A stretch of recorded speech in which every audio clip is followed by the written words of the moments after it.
O ano está terminando e com ele uma montanha de dados gerados pelas suas vendas, campanhas e operações. Mas esses números não são apenas histórias, eles são a chave para o seu futuro. Como transformar a complexidade dos relatórios de fim de ano em decisões estratégicas simples e eficazes para o próximo ciclo do seu e-commerce?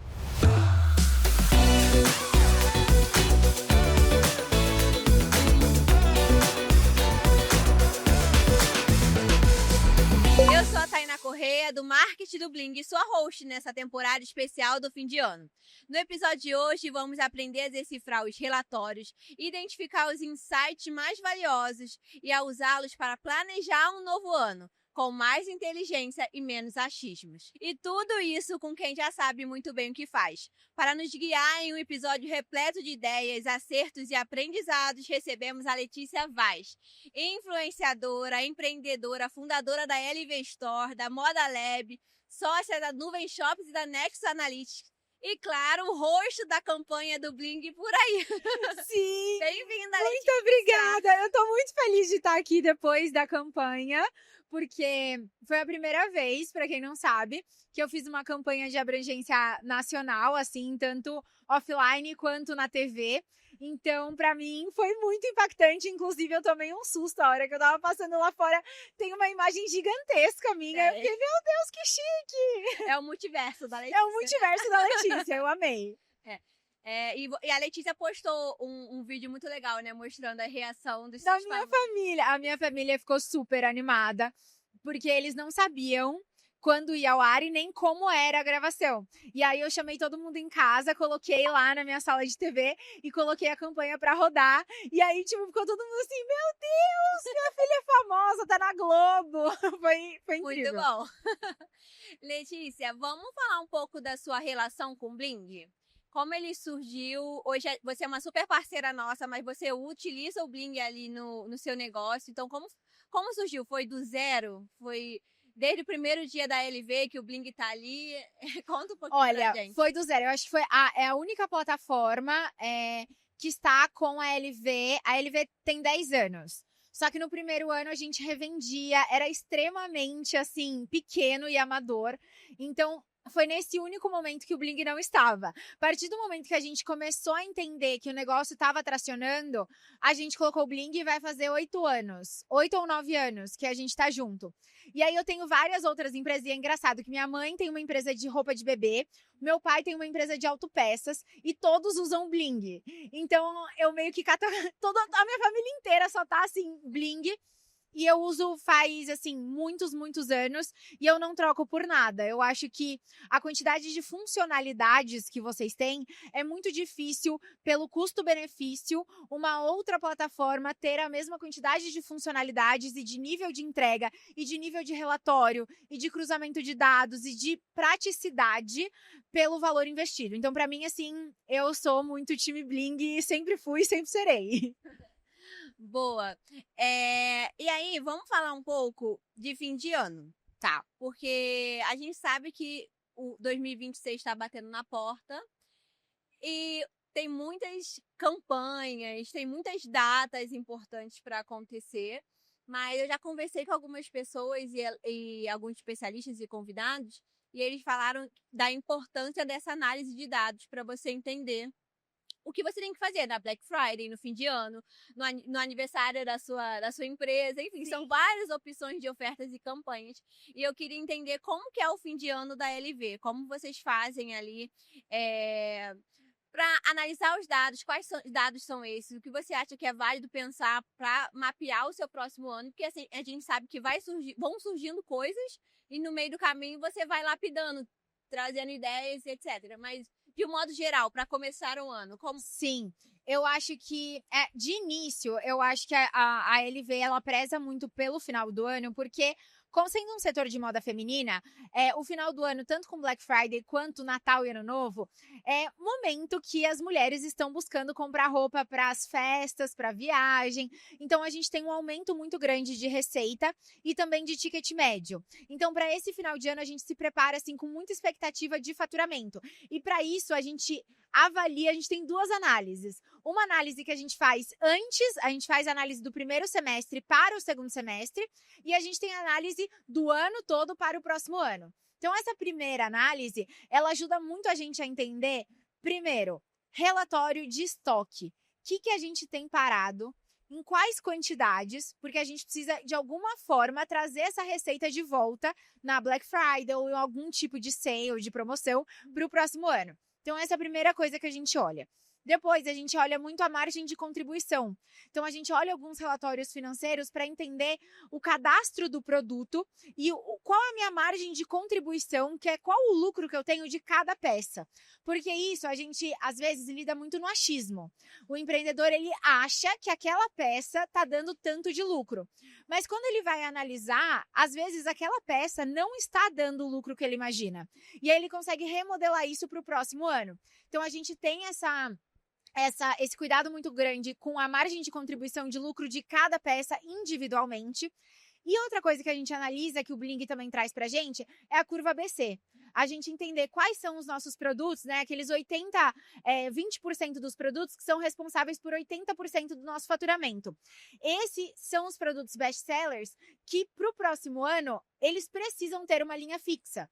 Então, hoje eu conheço muitas marcas que pecam exatamente nisso. Elas não conseguem transformar o negócio delas e a linha que mais vende, esses 20% do produto, em uma linha fixa. Então, ela sabe que aquele produto vende muito bem, aí ela coloca para girar um anúncio, por exemplo, vende super bem, ela acaba o estoque, ela não tem reposição rápida, fica com aquela grade furada e aí ela não consegue tracionar, ela não consegue faturar em cima disso. Então, eu acho que a curva ABC também é uma coisa que a gente olha com muito cuidado. Eu ia até perguntar sobre os dashboards do Bling, né? A visão ali que que o empreendedor consegue ter dos produtos que estão faturando para poder também ter uma previsibilidade de estoque, saber o que está preste a acabar, o que Exato. Uma coisa que a gente usa muito é que quando a gente vai cadastrar o produto, a gente cadastra também os insumos, né? Então, como a gente fabrica, é muito legal, porque, tipo, esse colete, por exemplo, lá no cadastro dele do Bling, vai ter que ele usa 90 centímetros de alfaiataria, 50 centímetros de forro, 4 botões e 30 centímetros de linha e fio, por exemplo. Quando eu vou fazer um estoque dele, eu vou fazer uma ordem de serviço para a gente entrar na produção, isso já bate do meu estoque de matéria-prima, de insumo. Então, eu tenho um controle muito claro de quanto cada peça usa, quanto eu vou precisar, e aí a previsibilidade, que é algo que você trouxe, é uma coisa muito importante e que eu acho que diferencia empresários que vivem apagando incêndio, sabe? Aqueles empresários bombeiros, do que os empresários que se preparam para o próximo ano. Então, com a Dash, com os relatórios, a gente consegue ter essa previsibilidade para o próximo ano e conseguir se preparar mais e alocar o dinheiro, né, de uma maneira mais assertiva e com uma chance maior de retorno maior também para você. Boa. E aí, um ponto que eu acompanho bastante, que eu vejo você fazendo, é acompanhar as tendências. Acompanho. E você sempre aplica, assim, seja trazendo uma nova visão para essa tendência, que eu acho muito, muito legal. E eu queria saber um pouco como você pensa, tipo, tá rolando, sei lá, Morango do Amor. Vamos usar essa tendência atual, que é o dia do fórum, galera. Sim. Surgiu o Morango do Amor. Como você faz? Você analisa se, primeiro, acredito eu, né? Se faz sentido, se dá match. Tem muita coisa que eu acho que não faz sentido. Porém, se você pegar e remodular, pensar fora da caixa e aplicar no seu, você consegue surfar a onda da tendência, porém do seu jeito. Sim. Aí eu queria saber como funciona assim a sua mente brilhante e como que é mesmo essa preparação de estudar o que está acontecendo nas tendências e aplicar o que você acha viável. Muito boa essa pergunta. E o Morango do Amor eu acho que é um grande exemplo assim no momento que nós estamos vivendo. A primeira coisa que eu analiso é o quão eu acredito que essa tendência vai perdurar. Então, o Morango do Amor não é uma tendência que ela vai perdurar por muito tempo, porque ela é um produto único, de um nicho muito específico, e que ela não, é muito difícil eu conseguir remodelar ela para outras coisas. Aham. Então, quando são tendências muito fáceis de acabar, muito voláteis, muito rápidas, então, do mesmo jeito que ela sobe muito rápido, ela cai muito rápido, eu acho que quando é um nicho muito diferente, não vale a pena surfar. Óbvio, se eu tivesse uma confeitaria, eu seria a primeira a estar fazendo morango do amor. Mas como eu tenho uma confecção de moda, eu sinto que a narrativa fica um pouco forçada para tentar surfar uma onda que talvez não seja sua. Eu acho que primeiro você precisa entender se essa onda que você está surfando realmente deve ser surfada por você, tanto por comunicação, posicionamento, como também pelo seu segmento. Então, isso é uma coisa que a gente escolheu não surfar. Mas tem outras campanhas, por exemplo, quando entrou super na moda o Red Cherry, que era o vermelho cereja. Sim. Ah, isso aí faz uma coleção linda, né? Fazia muito sentido pra mim, porque era uma cor que estava em alta. Então, era uma tendência muito abrangente. Ela não era segmentada para o segmento de confeitaria. Era uma cor. Que uma cor podia virar a cor de um carro, a cor de uma tinta na parede da casa, Sim. a cor de uma roupa. Então, fez muito sentido pra gente. E aí, esse é o primeiro ponto que eu analiso. É o quão essa tendência é abrangente para eu poder surfar ela ou não. Então, decidindo surfar ela, eu começo a entender quais são os pontos de ativação que eu consigo trazer além do meu produto. Então, eu sou muito defensora da narrativa, né, do storytelling. Então, o esperado da LV já era ter uma coleção Red Cherry. Ter um tecido vermelho cereja e vender peças vermelho cereja. Ok, era o esperado. Sim. Agora, o que além disso eu posso trazer que se transforme em uma conversa, em um diálogo, em que eu conte uma história e chame pessoas para participar dessa história. E aí, o primeiro passo que a gente sempre faz é criar um mood board. Porque quando a gente tem uma tendência, tipo Red Cherry, a gente pega É que a gente faz digital, mas Sim. muitas pessoas fazem um mood board, assim, na cartolina, assim, na parede. Vão colando. Você pode trazer... você vai fazer um brainstorm mesmo. O que me remete vermelho cereja? E aí você vai começar a pensar, e aí não tem filtro. Você vai trazer tudo que aparecer na sua cabeça. Aí a gente, obviamente, foi cereja, foi a época do Carmed, em que tava muito estourado o Carmed, porque o Carmed original era cereja, era sabor cereja, o primeiro lançado. Então teve o Carmed, tava muito em alta. Aí a gente começou a procurar chantilly também, tava em alta. Coisas que remetessem a cereja e vermelho. E aí a gente foi criando essa narrativa. O que mais aparecia eram cosméticos com gosto, sabor ou cheiro de cereja. E aí o que mais aparecia em segundo lugar era gloss, por conta da Carmed.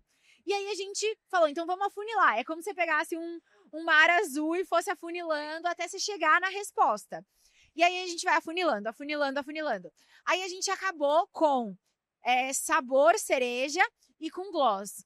Aí a gente começou a estudar dentro disso o que a gente podia fazer. Beleza, a gente podia fazer um gloss personalizado da LV com a cor e o sabor vermelho cereja. Beleza. Aí eu falei, mas como que a gente foge ainda do óbvio? Vamos lá buscar mais coisas diferentes.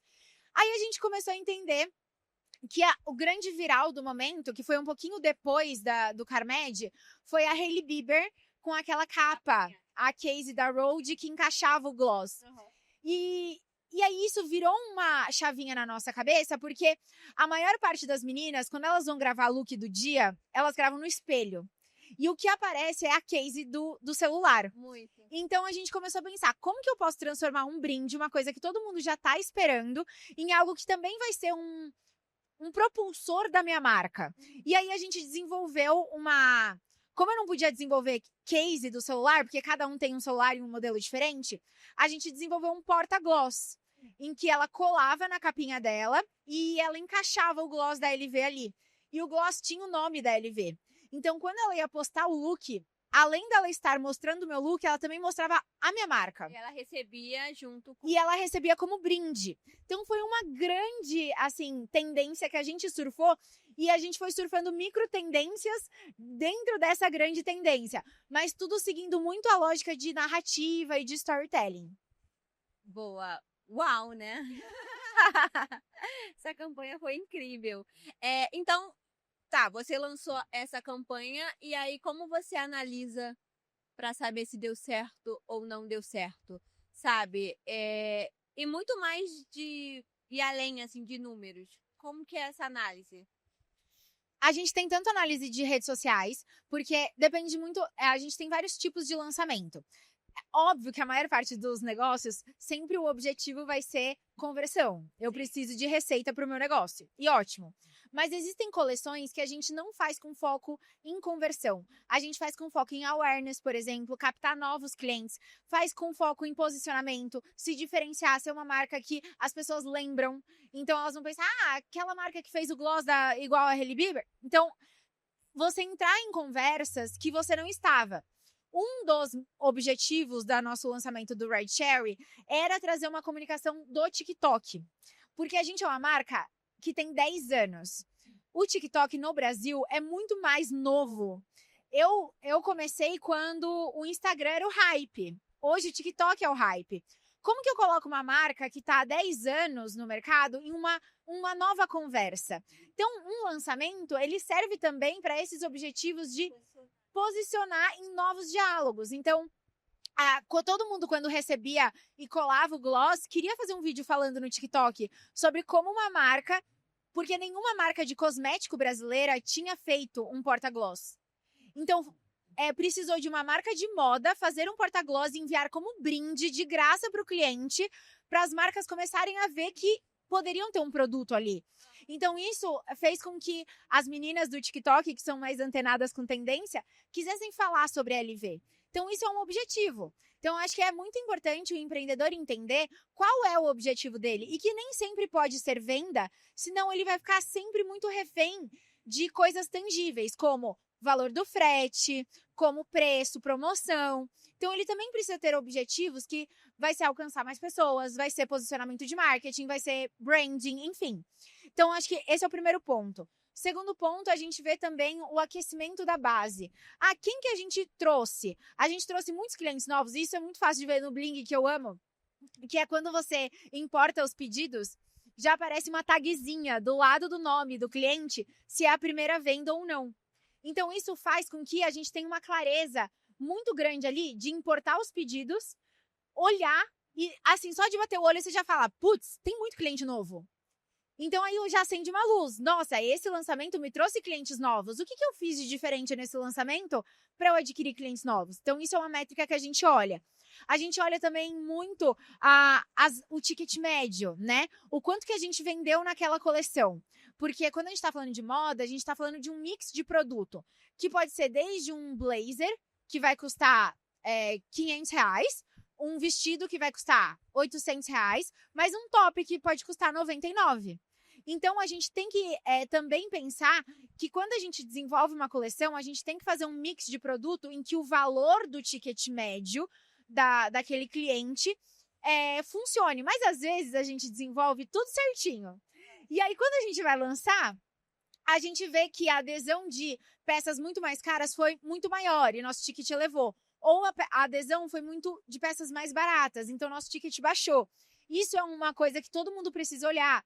E também para ir evoluindo para os próximos lançamentos. E aí, outra coisa também que a gente faz é muito entender se um produto acabou, por exemplo. Foi um sucesso, esgotou super rápido. Qual é a adesão desse público e o quão esse público está quente para uma reposição? Porque eu acho que isso é um erro muito comum dos empresários. Eles acabam se animando muito porque esgotou muito rápido, aí eles vão lá e pedem uma reposição de muitas peças e aí eles não conseguem vender essa segunda porque o público não estava tão aquecido.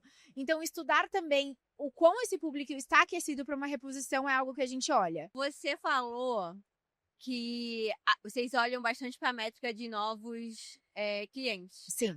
E aí, vocês têm uma estratégia específica para tratar eles, assim? Ou eles entram no fluxo? Entrou na minha base por essa campanha aqui ou por outra? Vocês têm uma diferenciação? Vocês tratam até alinhar? Como que é feita essa estratégia? A gente trabalha com CRM, então a gente consegue fazer essa segmentação de base. E aí a gente tem comunicações que elas vão ser diferenciadas de acordo com a quantidade de compras e com o valor das compras. Então, por exemplo, se é um primeiro pedido, ela já vai receber uma mensagem automaticamente, tanto no e-mail, SMS ou WhatsApp dela, falando que a partir de agora ela faz parte de um clube, que é o clube da LV.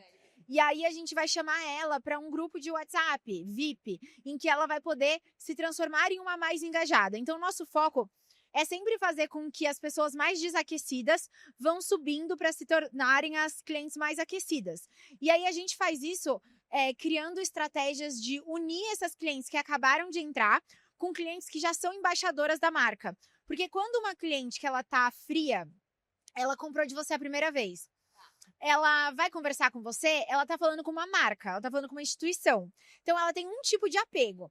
Agora, se ela entra em um grupo em que tem várias outras meninas que são fãs da marca, são embaixadoras da marca, defendem a marca, falam bem da marca, ela começa a criar outro olhar e outro pensamento sobre a marca. Então, eu acho que isso é um ponto muito interessante. É como a gente vai aquecer o nosso público frio. E aí, isso eu acho que estratégias de CRM, de disparo de mensagens, de comunicações segmentadas, faz com que você consiga conversar muito bem com cada público e ir aquecendo ele cada vez mais. Boa. E aí, voltando um pouquinho antes, você comentou sobre o TikTok. Sim. A LV tá lá. Estamos lá? Vocês já estão usando a integração do Sim, senhora. Shop? Nós fomos, tá achando o quê? Nós somos Olha o corte. uma das primeiras marcas, tá? No Brasil, a fazer a integração com Bling e TikTok Shop. Foi a coisa mais prática do mundo, porque a gente nunca vendeu em nenhum marketplace. Essa era a minha dúvida, porque vocês têm e-commerce. Nunca. Então, a minha operação era 100% baseada Bling no Venshop, que é a minha plataforma de e-commerce, e era esse o funcionamento, e tava funcionando maravilhosamente bem, a gente nunca entrou em marketplaces. E aí, quando a gente veio com o convite do TikTok Shop, convidou a LV para ser uma das primeiras marcas brasileiras a vender através do TikTok Shop. E aí, a gente pensou qual é o nível de dificuldade que a gente ia ter, porque a gente tem 450 SKUs. Então, é bastante coisa. Então, a gente pensou, qual é o nível de dificuldade que a gente vai ter de integrar esses produtos com variação de cor, com variação de tamanho, com precificação correta, com tudo certo, para que isso realmente funcione. E aí, eu tava com muito medo. O nosso time tava assim, nossa, vai dar muito ruim, vai ser muito difícil. Gente, eu juro, foi tipo assim, 3 botões. Foi muito chocante. Porque a gente subiu a nossa base, a gente integrou a nossa base do Bling com o TikTok Shop. Em questões de minutos, os produtos já estavam no TikTok Shop vendendo. E hoje, a gente tem um tricô, que inclusive foi o tricô best-seller. A gente vendeu mais de 400 tricôs, mais de 350 tricôs, somente no TikTok Shop, sem nenhum anúncio. Só com conteúdos virais do TikTok. E com essa integração com o Bling, a gente não ia conseguir fazer de outro jeito, sabe? E agora, falando em estratégia, tipo, no TikTok é diferenciada a estratégia que você usa, porque a gente sabe que é uma rede social mais orgânica, né? Mais descontraída. É o público que tá lá também, né? Então, como que é essa visão? Você diferencia para os seus canais de venda essa parte da estratégia mesmo de comunicação? Como você vai comunicar o seu produto? Se cada um se complementa, se são separados, como que é? Sim, muito boa a pergunta. No TikTok Shop, a gente trabalha... É muito novo, né? Se a gente for considerar, eu não sei quanto tempo, posso estar falando errado, mas eu acho que... TikTok Shop? Uns 3 meses. Foi agora em abril, né? Abril, maio. Maio, junho, julho. 3 meses. Foi abril, maio, por aí. Isso mesmo. Então, 3 meses. Então, é muito novo, né? Até pra gente colher dados e colher informação é muito novo. Mas a gente já foi tirando alguns insights. Primeiro que a gente fez algumas reuniões anteriores lá dentro do TikTok para entender o funcionamento e pegar alguns insights. E outro que a gente foi testando muitas coisas. A LV sempre foi uma marca muito disposta a testar. Porque para você estar à frente de inovações, você precisa estar disposto a errar, né? Então, a gente sempre foi muito disposto a errar. E quando a gente entrou no TikTok Shop, a gente entrou com praticamente metade dos nossos produtos, 50% dos nossos SKUs. E aí a gente começou a entender que não adiantava a gente querer falar sobre todos os produtos. A gente precisava focar em Hero Products, que o próprio TikTok chama, que são produtos heróis. E o que são esses produtos heróis? São produtos que, pra gente, a gente identificou que um ticket até de R$150 performa muito bem. São produtos que eles não precisam de complemento. Então, por exemplo, o tricô é uma peça que não é um conjunto. Não precisa de um complemento. Você comprou o tricô foi suficiente para você montar o look. Entendi. Também, para moda, outra coisa que a gente percebeu é que partes de cima acabam funcionando muito bem, porque as pessoas costumam apoiar o celular para gravar e mostram mais do quadril para cima. Então, Nossa. exato, coisas muito específicas, mas que a gente foi identificando que facilitaria a criação de conteúdo.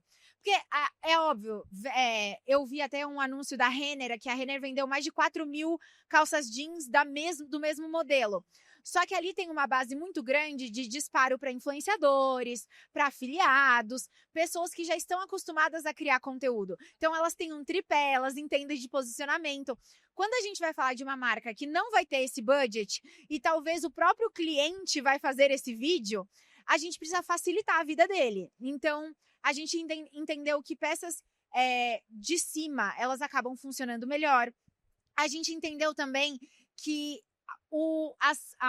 os conteúdos que mais performam são conteúdos que trazem comentários de clientes. Então, um dos conteúdos que a gente acabou mais vendendo, que isso é uma coisa muito legal no TikTok Shop, que quando você acessa o TikTok Shop, dentro da aba de afiliados, você tem vídeos. Você tem um botãozinho de vídeos. Quando você clica lá, você consegue ver exatamente qual vídeo trouxe a maior receita. Uau. Então, a gente fez uma análise dos top 5 vídeos que trouxeram mais receita. E aí, pra gente fazer esse comparativo, é óbvio que a gente tem que usar o mesmo produto. Então, a gente fez, 30 vídeos de um mesmo produto, do tricô. E aí, a gente analisou esses top 5. Esses top 5 eram conteúdos em que a gente trazia uma dor e uma dúvida do cliente em um comentário e a gente ia sanando essas dores. Então, do tipo... teve uma cliente que perguntou assim, eu adorei o tricô, mas será que ele esquenta mesmo? E aí eu fui explicar por que o fio que a gente escolheu, por mais que ele seja fino, ele esquente, tecnicamente. Então a gente teve um alto índice de conversão. Prova social, teve uma outra cliente que comentou assim, nossa, não aguentei, acabei de comprar as 3 cores. Aí a gente vinculou o comentário dela e trouxe mostrando todas as nossas cores. E aí, quando você traz, o TikTok nada mais é do que uma abertura de diálogo e trazer esses consumidores que querem falar sobre o seu produto, sobre a fofoca, sobre a história, sobre tudo, para poder falar. E aí, quando você faz isso, você consegue não só vender mais, mas você consegue ter uma clareza muito boa do que funciona. Pelo visto, você utiliza bastante, então, afiliados e outros criadores de conteúdos para divulgar o seu... até os próprios consumidores, né? Exato. O TikTok Shop, né, você pode... Tem 2 formas, né? Uma, você pode habilitar a comissão, em que você vai dar uma comissão das vendas realizadas. Então, se você hoje quiser comprar o tricô da LV lá pelo TikTok Shop, você compra, recebe na sua casa, você vai se afiliar e aí você vai ter a sua tag. E aí você consegue divulgar esse tricô, fazer vídeos com esse tricô. E aí o cliente, o lojista pode escolher entre 8% a 15% de comissão. A gente trabalha com 10%. E aí tudo que você vender, 10% cai no Pix, na sua conta. E o próprio TikTok Shop que faz todo esse controle. Essa é uma forma. Então é uma forma do próprio cliente comprar e receber se ele vender. A segunda forma que a gente também trabalha é com amostras. Então, a gente habilita uma quantidade pré-definida de amostras. Então, por exemplo, a gente liberou 100 tricôs com amostra grátis. Aí, vários criadores de conteúdo, a gente consegue colocar alguns filtros, vários criadores de conteúdo se inscrevem para receber essa amostra. Aí a gente entende se aquele criador de conteúdo, a gente avalia o perfil, entende se métrica de engajamento, se nível e qualidade de conteúdo, às vezes ele não vai me trazer venda, mas ele vai trazer conteúdos que eu posso usar no meu perfil. Então a gente entende tudo isso e aí a gente aprova esse criador. Quando a gente aprova, esse pedido cai como venda. E aí a gente dispara esse pedido para ela, essa peça para ela, e aí ela tem a obrigação com o TikTok de produzir esse conteúdo. E ele tem até um prazo com o TikTok para produção de conteúdo. Então, para marcas que querem trabalhar com influenciadores e se sentem perdidos, é um ótimo lugar para começar. Boa. E só para fechar o nosso bate-papo, vamos voltar um pouquinho na questão da análise de fim de ano e etc. Como a empresa, o empreendedor, pode analisar o ano dele todo para pensar em metas e orçamento também? Vocês Muito bom. fazem isso, tipo, tá, a gente sabe que a gente vai participar dessas ações, que a gente vai ter esse calendário aqui em 2026. Qual vai ser a minha meta? Eu vou dobrar a meta, eu vou Quando a manter gente a chegar na meta, meta, a gente vai dobra a dobrar de meta. novo. Eu vou segurar meu orçamento, eu seguro meu orçamento em determinadas datas. Como vocês analisam essa parte assim? Sim, eu acho que isso é muito análise também retroativa de vários anos, né? Então eu sempre falo que os dados, eles são assim a mina de ouro de absolutamente todos os negócios. Quanto mais tempo você tem no mercado, mais dados você vai ter tanto do seu cliente, quanto do seu produto, quanto de meses, datas que funcionam. Então a primeira coisa que a gente faz é quando a gente olha para o ano é definir as coleções sazonais. A moda trabalha com, né, verão, outono, primavera, então essas coleções a gente já sabe que a gente vai ter que ativar. Depois disso, a gente vem com datas comerciais. Dia das Mães, Páscoa, Dia das Crianças, enfim. Datas comerciais que a gente consegue ativar. E por último, a gente vem com datas de oportunidade, que seriam eventos que a gente poderia criar conteúdo sobre e também, às vezes, lançar um produto específico sobre. Vamos dizer, depende muito do seu público, cada público vai ter uma data de oportunidade diferente. No caso da LV, festivais de música, por exemplo, Rock in Rio, Lollapalooza ou Rodeio, são momentos que a minha cliente quer comprar uma nova roupa para ir. Então, a gente já olha esse cenário inteiro do ano, olhamos esse cenário todo, a gente vai entender o que dá para ativar. Porque senão você ativa tudo. Eu queria ativar até no dia da pizza. É que meu time não deixou. Mas eu queria fazer uma entrega da roupa no mesmo dia numa caixa de pizza com motoboy. Aí meu time falou, é muita... Vamos devagar, Letícia? Você já tá inventando muita coisa? Então, eu acho que é também avaliar o que você consegue fazer, sabe? E aí, óbvio que o que deu certo nos outros anos você vai replicar, e o que deu errado ou você vai deixar de lado ou você vai remodelar. Então, a gente avalia muito isso, e aí a gente avalia também os momentos de pico em que não eram picos, porque eu acho que quando você faz coisas que você sempre faz, você tem os resultados que você sempre teve. Então, a Páscoa foi um exemplo disso. A gente nunca tinha ativado na Páscoa. E aí a gente fez uma coleção inteira marrom e a embalagem era um ovo de Páscoa com uma embalagem de plástico e amarrado como um ovo de Páscoa mesmo. E aí foi uma das maiores receitas da LV em ticket médio em curto período de tempo. E era uma data que a gente não fazia nada. Então, talvez ano que vem, o dia da pizza, seja um dia em que a gente consiga aumentar muito a receita. Então, acho que é mais olhar para momentos de queda, porque às vezes o empreendedor, ele também fica muito focado no lançamento. Do tipo, preciso de um lançamento que fature muitos milhões. Só que ele precisa pensar que o ano dele é uma média de todos os meses. Então, não adianta ele ter um lançamento que vai faturar muito bem, se no mês que é mais parado, ele vai faturar 0. Se um ele fatura 100, no outro ele fatura 0, ele faturou 50. Ele não faturou 100. Ele não mantém Ele não mantém. E aí você viver de pico e queda é muito difícil. Uma empresa não se sustenta de pico e queda. Então eu acho que entender os seus pontos fracos e melhorar, focar neles, para melhorar um pouquinho, você vai aumentar toda a média do seu negócio, sabe? Porque eu acho que o pico você já teve, você já conseguiu. Então agora é melhorar o que tá ruim. Boa. Obrigada, Letícia. Muito obrigada. Vou deixar um espaço para você divulgar um pouco mais a LV. Ai, muito obrigada, gente. Meus lookinhos, tá? @LV Store, pode acompanhar. Tem meu cupom, inclusive. Eu vi meu cupom tá 1.944 usos, tô chocada.